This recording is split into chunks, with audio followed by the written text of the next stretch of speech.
À 67 ans, je pensais avoir affronté toutes les pertes que la vie pouvait me réserver. J'avais tort.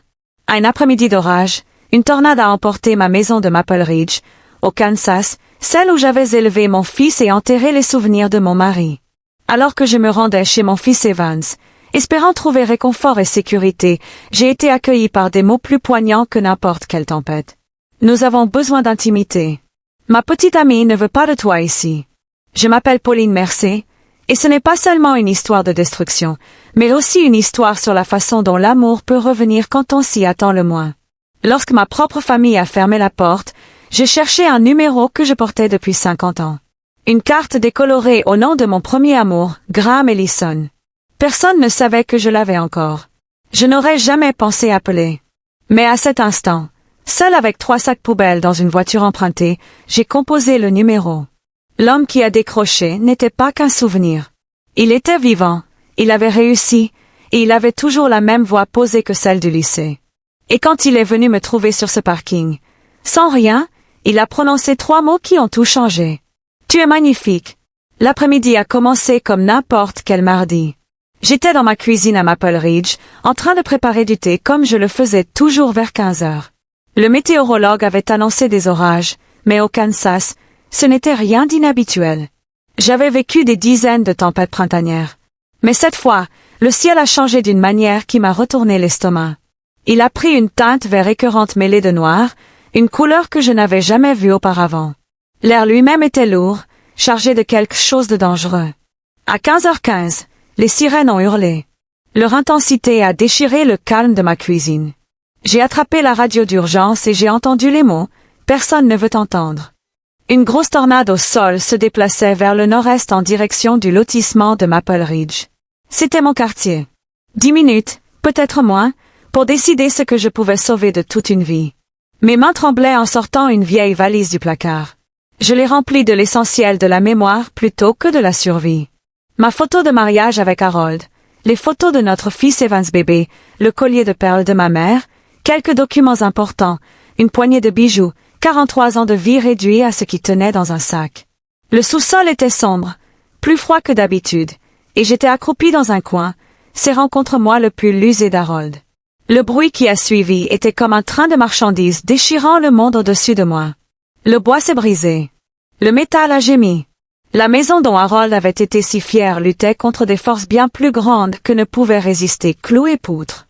Et puis, le silence. Un silence si complet qu'il m'a fait bourdonner les oreilles. En remontant les marches, mes jambes étaient faibles. Là où se trouvait autrefois mon salon, il n'y avait que le ciel. Ma roseraie semblait avoir été démantelée par un mixeur géant. La table de la cuisine, où Evan avait fait ses devoirs, était coincée contre le mur effondré du garage. Je me tenais devant les ruines de ma vie et, pour la première fois depuis les funérailles d'Harold, il y a 8 ans, j'ai pleuré. Le lendemain matin, j'ai traversé les décombres avec un expert en assurance, un jeune homme qui semblait à peine avoir l'âge de louer une voiture. Il portait un presse-papier, prenait des photos avec un appareil numérique et ne m'a jamais regardé dans les yeux. Pour lui, c'était la routine. Pour moi, c'était tout. Après un bref examen, il a prononcé 2 mots qui ont sonné comme un verdict. Perte totale. J'ai avalé avec difficulté. Qu'est-ce que cela signifie pour moi?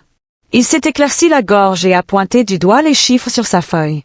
Votre police couvre 120 000 $ sur la structure. Avec l'amortissement et la franchise, vous vous attendez à peut-être 90 000 $, peut-être moins, a-t-il dit, comme un caissier annonce le total dans une épicerie. 90 000 $ pour remplacer 43 ans de vie. J'ai regardé les poutres brisées autour de moi.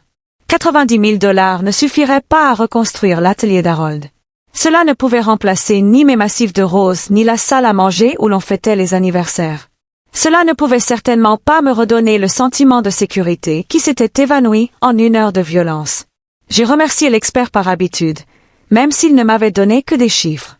Le temps que Madame Patterson, ma voisine, m'aide à charger mes quelques affaires dans sa voiture, j'avais accepté une vérité que je refusais. Je n'avais pas de chez moi. Juste 3 sacs poubelles de vêtements, une valise cabossée remplie de photos et la vieille boîte à outils d'Harold, qui avait survécu sous un tas de débris. C'était tout. Lorsque Madame Patterson m'a déposé, j'étais assis dans la voiture empruntée, le cœur battant. Il n'y avait plus qu'une seule personne que je pouvais appeler maintenant, mon fils Evan, ma seule famille restante. Je priais pour qu'il m'ouvre la porte. Evan habitait à 45 minutes de là, à Overland Park, un quartier aux rues larges, aux pelouses impeccables et aux maisons qui semblaient toutes dignes des couvertures de magazines. Traverser la route, c'était comme entrer dans un monde où rien de mal n'arrivait jamais. Ma voiture sentait la boue et le moisi, et je me sentais comme une intruse apportant le désastre dans leur monde parfait. La maison elle-même était magnifique, avec ses volets blancs et sa porte d'entrée rouge choisie par sa petite amie Sloan. J'hésitais sur le porche, 3 sacs à mes pieds. Avant que je puisse frapper, la porte s'ouvrit. Evan se tenait là, grand, posé, arborant le même sourire prudent qu'il arborait lors des réunions d'affaires. Derrière lui, Sloan apparut presque instantanément, ses cheveux blonds relevés en un de ces chignons faciles qui demandent plus d'efforts qu'on ne l'avoue. Elle portait un jean blanc et un chemisier en soie, et ses yeux ne quittaient pas les sacs que je portais. « Maman » dit Evan en s'écartant. Sa voix restait distante. Je déposai mes sacs dans l'entrée impeccable, soudain consciente de l'odeur qui imprégnait mes vêtements. Du bois mouillé, de la boue et quelque chose de plus lourd. La destruction. Ce n'est que temporaire, expliquai-je. Juste le temps que l'assurance se dédouane et que je trouve un appartement. Evan jeta un coup d'œil à Sloan. Dans cet échange silencieux que font les couples, la décision était déjà prise. Asseyons-nous et discutons, dit-il en me conduisant dans un salon si immaculé qu'il ressemblait davantage à une salle d'exposition. Canapé blanc, table en verre, fenêtre si propre qu'elle disparaissait. Je me perchai sur le bord, veillant à ne pas laisser de traces. Evan se pencha en avant, son ton répété. « Maman, il faut être honnête. Sloan et moi tenons à notre intimité. On travaille de longues heures. Cette maison est notre sanctuaire, ajouta doucement Sloan. Ce n'est pas une question d'ennui. C'est une question d'espace. Tu serais plus à l'aise ailleurs. Un hôtel pour séjour prolongé, peut-être. » Evan hocha la tête. « Je pourrais vous aider avec quelques centaines pour vous aider à démarrer. » Ces mots ont fait l'effet d'une porte qui se ferme. Pas le bienvenu. Pas ici. Pas chez moi. Je suis partie de chez Evan, les larmes aux yeux, même si je refusais de les laisser couler avant d'être seule. La voiture empruntée à Madame Patterson a craqué tandis que je me garais sur le parking d'un Walmart à la sortie de la ville. Le soleil se couchait, teintant le ciel d'orange au-dessus des rangées de caddies et des lampadaires qui vacillaient. Ce n'était pas chez moi, mais c'était mon seul refuge.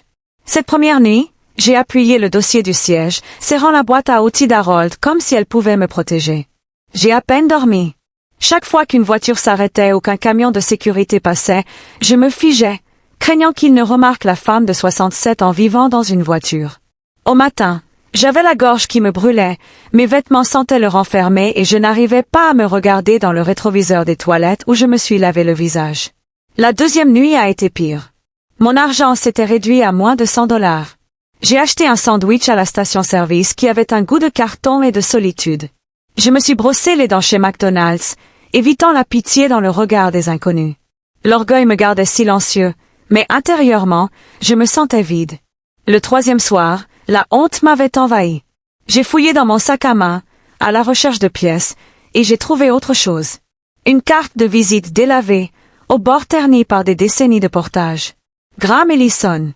Son nom imprimé à l'encre bleue, un numéro en dessous dont je n'étais pas sûr qu'il fonctionnait encore. Au dos, de ma propre écriture de 17 ans, j'avais écrit 4 mots, « Ne m'oublie pas ». J'étais assis là, à fixer cette carte, le cœur battant la chamade. Je me disais que c'était ridicule. 50 ans avaient passé. Il avait sûrement construit une vie, une famille, un monde sans moi. Et pourtant, dans l'obscurité de ce parking, j'ai murmuré son nom comme une prière. Le 4e matin, l'épuisement m'a fait passer outre la fierté. Je tenais la carte dans mes mains, tremblante, et composais finalement le numéro effacé.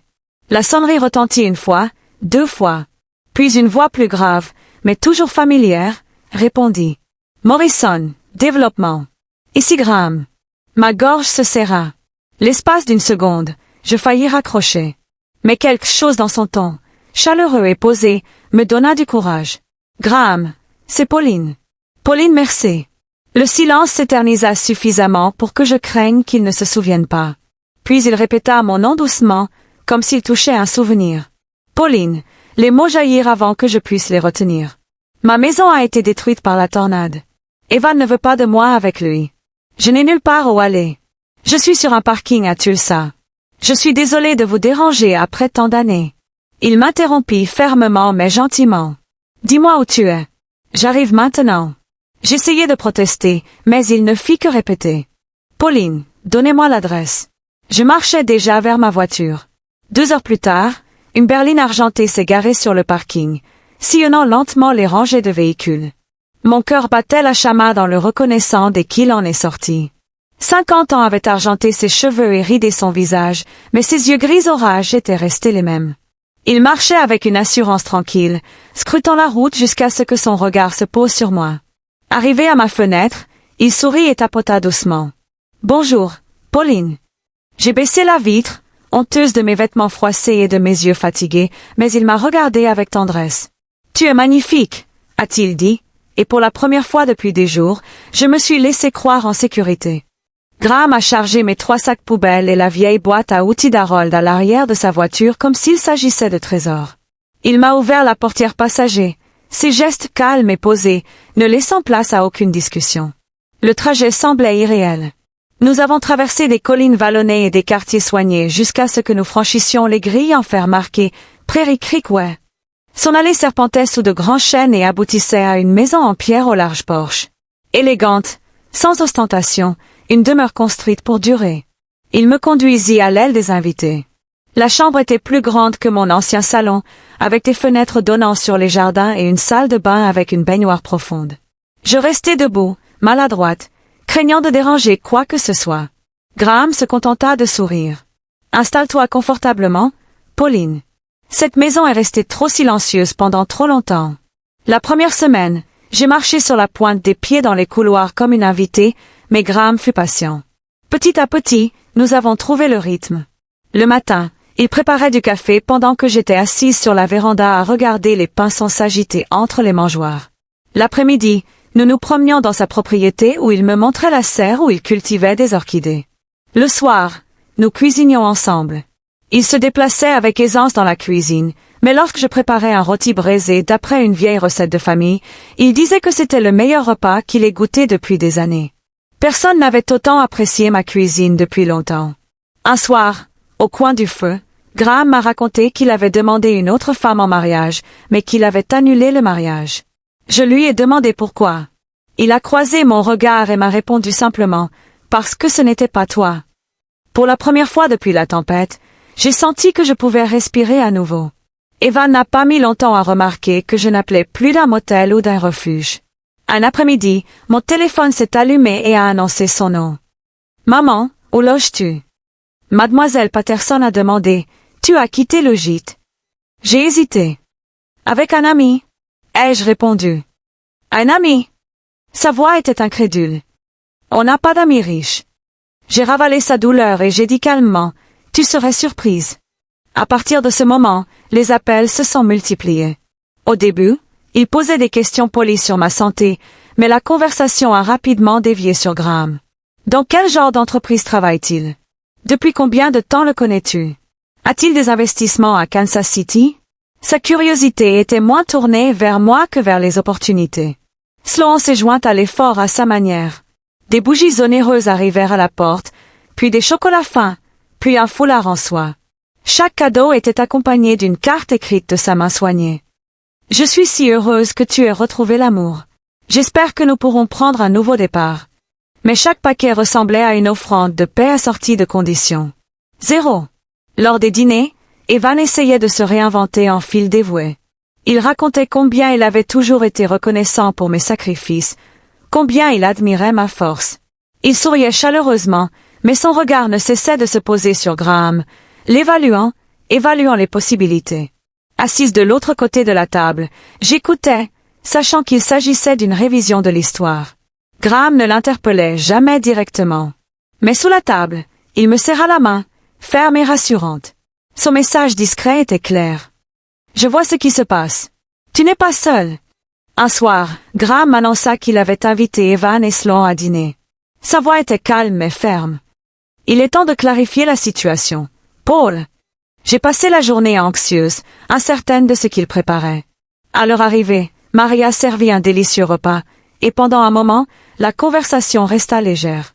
Mais une fois le café servi, Graham se renversa dans son fauteuil et parla avec une assurance qui ne laissait place à aucun doute. « Je veux parler de tes attentes. Commença-t-il. Evan, tu manifestes un intérêt nouveau pour ta mère depuis qu'elle est installée ici. Tu me poses souvent des questions sur mon entreprise, mes investissements, mes projets. Mais je me souviens de la nuit où Pauline n'avait rien et cherchait un endroit où loger. Cette nuit-là, Sloan et toi avez dit que vous aviez besoin d'intimité. Vous appeliez cette maison votre sanctuaire. Vous lui avez fermé la porte au nez. » Evan remua sur sa chaise, le visage rouge de rage. « Ce n'est pas juste, » marmonna-t-il. La voix de Graham ne vacillait pas. Ce qui est injuste, c'est de traiter sa mère comme un fardeau lorsqu'elle est en difficulté et comme un atout maintenant qu'elle est en sécurité. Si vous souhaitez faire partie de sa vie par amour, vous êtes le bienvenu. Mais si vous êtes ici pour ce que vous pensez y gagner, alors vous faites perdre du temps à tout le monde. Le silence retomba dans la pièce. Sloan fixait ses mains, les lèvres pincées. Evan me regarda, puis Graham, la mâchoire serrée. Pour une fois, il n'avait pas de texte appris. Les mots de Graham avaient tracé une ligne dans le sable. Une ligne qui me plaçait enfin au centre, et non à la périphérie de l'histoire. 6 mois après la tempête, Graham me demanda en mariage. Pas de demande en mariage théâtral. Pas de bague cachée dans du champagne. Il me prit simplement les mains un matin sur le porche et me dit « Pauline, je ne veux pas passer un autre jour sans savoir que tu es ma femme. » Ma réponse fut oui. Avant qu'il ne termine sa phrase, nous avons choisi une cérémonie silencieuse dans son jardin. L'air d'octobre était vif, les arbres étaient dorés et le ciel était limpide. Je portais une simple robe bleue, m'a dit Graham, assortie à mes yeux. Il portait un costume anthracite qui lui donnait une allure distinguée et forte. Nos témoins étaient Maria, la gouvernante, devenue une amie, et Thomas, son associé de longue date. Inviter Evan fut la décision la plus difficile. J'ai dit à Graham que j'hésitais, mais il m'a gentiment rappelé, « C'est ton fils. Tu regretteras de ne pas lui avoir donné sa chance. » Alors je l'ai appelé. « Evan, nous nous marions le 15 octobre. Tu es le bienvenu, mais Sloan n'est pas invité. » Son silence a duré si longtemps que j'ai cru que l'appel avait été coupé. Finalement, il a dit, « Maman, tu connais à peine cet homme. » J'ai répondu doucement. « Je le connaissais depuis plus longtemps que ton père quand je l'ai épousé. » Le jour du mariage, Evan est arrivé seul. Il était poli, réservé et observait attentivement. Mais lorsque le pasteur nous a déclarés mari et femme, je me suis sentie plus légère que je ne l'avais été depuis des décennies. Cette fois, les vœux n'étaient pas une question de performance. Ils étaient une question de vérité. Après le mariage, la vie s'installa dans un rythme à la fois nouveau et profondément familier. Graham et moi partagions nos matinées autour d'un café, nos après-midi au jardin, nos soirées au coin du feu. Pour la première fois depuis des années, je fredonnais en préparant le dîner. Le cœur plus léger chaque jour qui passait. Evan recommença à appeler, mais son ton avait changé. Au lieu de me poser des questions sur les affaires de Graham, il me demanda des nouvelles de mes roses, si j'avais rejoint un club de lecture, comment je me sentais. Les conversations étaient plus courtes, moins polies, presque sincères. Ce n'était pas l'intimité dont j'avais rêvé, mais c'était honnête. Et peut-être l'honnêteté était-elle un fondement plus solide qu'une affection forcée. Sloan disparut du tableau. Plus de colis sur le pas de la porte. Plus de cartes soigneusement rédigées. C'était comme si elle avait décidé que si elle ne pouvait pas contrôler la situation, elle se retirerait complètement. Une partie de moi était soulagée. Une autre partie était triste que son seul lien avec moi ait jamais été par calcul. Je regardais mon fils différemment maintenant. Il était toujours le garçon que j'avais bercé malgré mes fièvres, le jeune homme que j'avais soutenu pendant mes études. Mais c'était aussi un homme qui avait fait des choix. Des choix qui révélaient ses défauts et ses limites. Je ne pouvais pas le repenser. Tout ce que je pouvais faire, c'était accepter ce qu'il était prêt à donner et préserver la paix que j'avais enfin trouvée. Avec le recul, je vois la tornade différemment. Au début, ce fut une destruction totale, arrachant tout ce qui m'était familier. Mais avec le temps, j'ai réalisé qu'elle avait aussi fait place à quelque chose de nouveau. Perdre la maison m'a appris ce qui était important dans ma vie et ce qui n'était que de la décoration. L'amour, la dignité, le respect. C'étaient les piliers qui me soutenaient vraiment. Vivre avec Graham m'a montré que l'âge n'est pas un obstacle pour recommencer. Il ne voyait pas un fardeau ni une femme brisée. Il voyait quelqu'un qui méritait d'être chéri. Sa présence constante me rappelait chaque jour que l'amour n'est pas une question de drame ou de grands gestes. Il s'agit d'être présent, d'écouter et de se choisir l'un l'autre encore et encore. Avec Evan, notre relation n'est pas parfaite. Peut-être ne le sera-t-elle jamais, mais elle est réelle maintenant, pas une mise en scène. Rien que ça, c'est du progrès. Je ne mesure plus ma valeur à la place que j'occupe dans sa vie. Je la mesure à la paix que je ressens dans la mienne. La tempête a détruit mon ancien monde, mais elle m'a donné l'occasion d'en construire un autre. Et parfois, quand on perd tout, on découvre enfin ce dont on avait vraiment besoin. Si cette histoire vous a donné de l'espoir, aimez, partagez et dites-moi dans quelle ville vous habitez dans les commentaires ci-dessous.